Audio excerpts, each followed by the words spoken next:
கேட்கும்போது ஆசையா இருக்கு, ஆனா ஏமாளி ஆயிருவோம் பயமாவும் இருக்கு.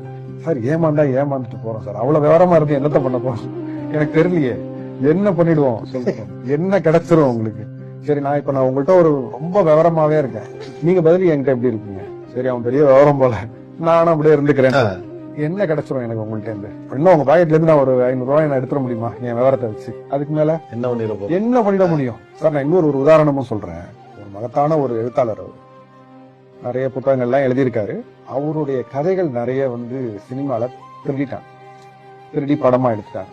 இது எனக்கு தெரியாது, யாரோ ஒரு ரைட்டர்னு கூட்டு போறாங்க, பார்த்து பேசுறேன். ஏன்னா அவர் பிரபலமான ரைட்டர் இல்ல, ரொம்ப நல்ல ரைட்டர், அவ்வளவுதான். அவரோட இதெல்லாம் படிச்சுட்டு நான் மிரண்டு போய், சார் என்ன சார் சூப்பரா எழுதிருக்கீங்க? இல்லங்க, அந்த படத்துல வந்துச்சுல, அது நான் இதுல எழுதுனதான் பாருங்கிறாரு. உண்மை புக்ல இருக்கு.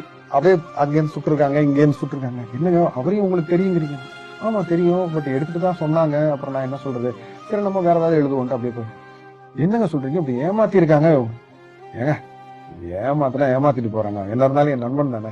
ஏமாத்தினா நமக்கு எழுதுறதுக்கு இன்னும் நிறைய இருக்குல்ல. ஒருத்த ஏமாத்திடுவான் அப்படின்னு நினைச்சுக்கிட்டே நம்ம பழக முடியாது இல்லைங்க.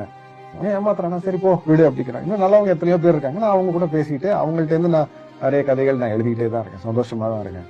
அதுக்கு நான் அவ்வளவு விவரமெல்லாம் இருக்கு தேவையில்லைங்க. கதைகள் வராது நமக்குள்ள, உண்மையான அந்த இது வராது, அன்பு வராது அப்படின்னு பெரிய பாடமா இருந்துச்சு.